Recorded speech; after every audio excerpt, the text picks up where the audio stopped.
নমস্কার বন্ধুরা, কেমন আছেন আপনারা?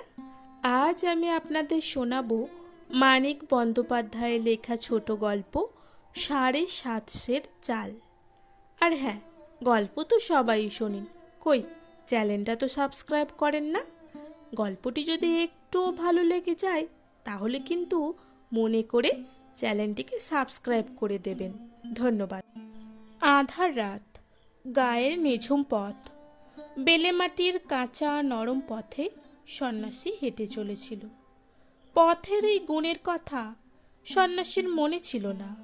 স্টেশন থেকে ৩ মাইল দূর শালাতি পেরিয়ে আরও ৪ মাইল হেঁটে পলাশমতিতে পৌঁছাবার কষ্ট সন্ন্যাসীর কল্পনায় ভয়ানক হয়ে উঠেছিল। দেহ বড় দুর্বল, কোমর আর হাঁটুতে ব্যথা, মনে মনে সর্বাঙ্গের পুঞ্জীভূত ব্যথিত অবসাদ।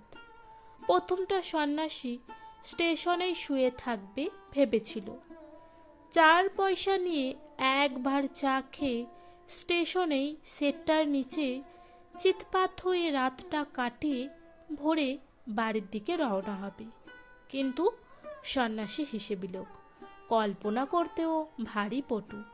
সে হিসেব করে দেখলে ৭ মাইল পথ তাকে হাঁটতেই হবে, রাতেই হোক বা ভোরেই হোক। ১ কাপ চা খেয়ে খিদেকে মেরে ফেললেও মরা খিদে রাতভর জীবনী শক্তি শুষে শুষে আরও একটু কাহিল করে ফেলবে তাকে। ঘুম ভাঙতে হয়তো তার বেলা হয়ে যাবে, জিরিয়ে জিরিয়ে বাড়ি পৌঁছতে হয়তো এত দেরি হয়ে যাবে যে সঙ্গে তার ৭.৫ চাল থাকা সত্ত্বেও বাড়ির লোকের মধ্যাহ্ন ভোজনটা ফসকে যাবে। হিসাবের সঙ্গে সঙ্গে সন্ন্যাসী কল্পনা করে না খেতে পেয়ে কজন তার বাড়িতে ইতিমধ্যে মরে গেছে কে জানে, কজন হয়তো মরো হয়ে আছে তাই বা কে জানে। ২-১ জন হয়তো ঠিক এমন অবস্থায় পৌঁছেছে, তাদের মধ্যে সোনা বৌঠান একজন হতে পারে। তার ৭.৫ চালের ২ মুঠো নিয়ে সেদ্ধ করে আজ মাঝ রাতেও দিতে পারলে সারা জীবন মরণের সীমারেখায় টলমল করার বদলে বিছে যাওয়ার দিকেই কোনো মতে টলে পড়তে পারবে, আবার লড়াই করতে পারবে। কাল পর্যন্ত দেরি করলে হয়তো সর্বনাশ। সঙ্গে কিছু ছোলাও আছে। সন্ন্যাসী তাই কিছু ছোলা চিবিয়ে ১ ভাঁড় চা খেয়ে রাতেই রওনা দিয়েছে। পূর্ণিমার চাঁদকে মোটে ক্ষয় করেছে ৪টি তিথি। এমন জবর জ্যোৎস্নায় নরম পথে হেঁটে মনের মতো কষ্ট পাওয়া অসম্ভব। শালা কি টানে বাড়িটা টানছে তাকে। অনেকেই হয়তো সেখানে ভূত হয়ে মরে গেছে, সোনা বৌঠান শুদ্ধ। প্রথম গা শালাতিতে বরাবর ১ পাল কুকুর থাকে। পথিক গা ভেদ করে যেতে গেলেই তাদের সমবেত চিৎকারে ঘুমন্ত রাত চিরকাল জীবন্ত হয়ে উঠেছে। কোনোদিন কাউকে তারা কামড়ায়নি, তারাও করেনি, শুধু হল্লা করেছে প্রাণপণে। তবু ভয় একটু করেছে পথিকের, হাতের লাঠিটা বাগিয়ে ধরেছে শক্ত করে। সন্ন্যাসীর হাতে লাঠি ছিল না। গায়ে ঢুকবার আগে একটা ভাড়া বাড়ির বেড়া থেকে একখণ্ড বাখারি সে সংগ্রহ করে নিয়েছিল। কিন্তু থপ থপ পা ফেলে গায়ের সীমানা সে পার হয়ে গেল। কুকুরের সেই প্রচণ্ড কলরব তার কানে এলো না। ২-৪টে খেকি কুকুর শুধু নির্জীব ভাঙা আওয়াজে একটু সাড়া জানিয়েই চুপ হয়ে গেল। মানুষ ও কুকুরের একসঙ্গে মরবার ও গা ছেড়ে পালিয়ে যাবার এই অতি ঠান্ডা খবর অনুভব করতে গিয়ে সন্ন্যাসীর জোড়ো অনুভূতি ছ্যাঁত করে উঠল। গা পেরিয়ে যাবার পর এখানের দুপাশে শুধু মাঠ আর জলা। সামলে নিতে থমকে দাঁড়িয়ে এলোমেলো নিঃশ্বাস নিতে নিতে সন্ন্যাসী চারদিকে তাকায়। স্পষ্ট বুঝতে পারে চাঁদের আলোয় উজ্জ্বল এই নির্জন বিস্তৃতির মধ্যে মনটা তার ছোট হয়ে গেল। তারই আতঙ্কে মনটা কুঁচকে গেল, ভাঁজ হয়ে গেল। শালা, চোখেও যে ঝাপসা দেখছে।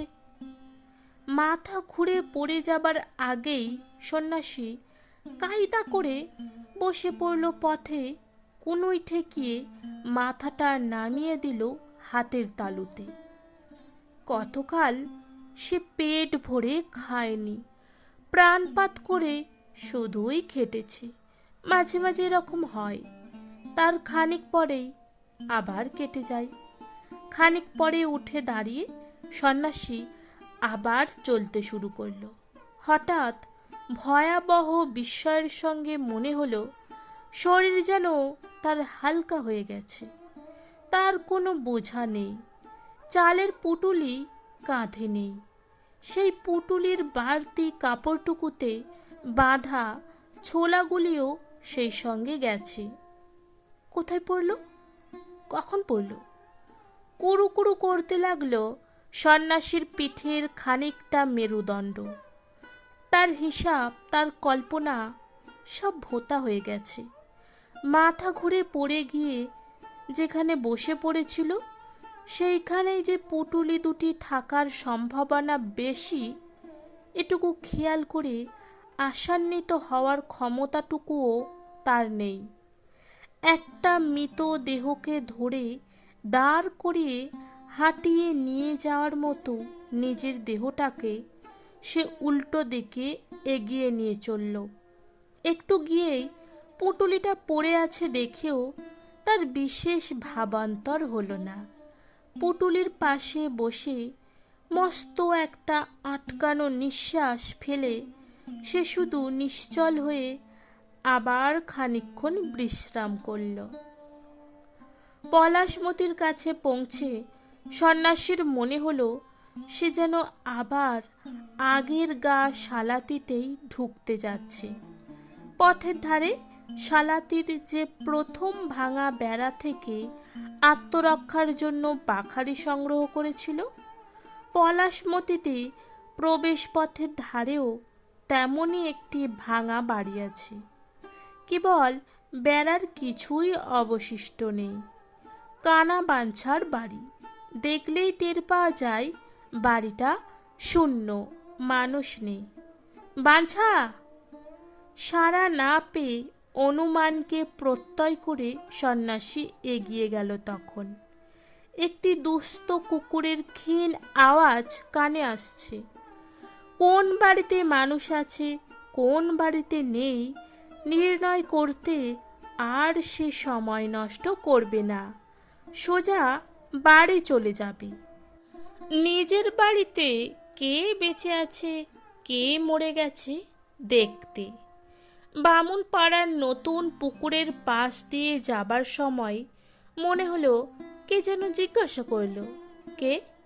সন্ন্যাসী সাড়া দিল না।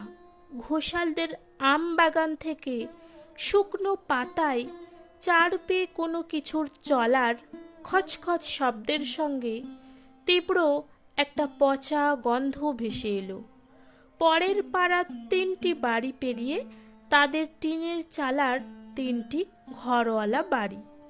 8-9 বছর মেরামত হয়নি, তবে যা কিছু থাকবার কথা সবই আছে। ভেঙে পড়েনি এখনো, বেড়া নেই। পাশের ছোট কলা বাগান আর সবজি ক্ষেতের বেড়ার চিহ্ন লোপ পেয়েছে। সামনে লাউ কুমড়ার মাচা দুটি হয়েছে অদৃশ্য। দেখে একটু স্বস্তি বোধ করল সন্ন্যাসী। বেড়া আর মাচা নিশ্চয়ই উনানে পড়েছে। উনানে আগুন জ্বলছে।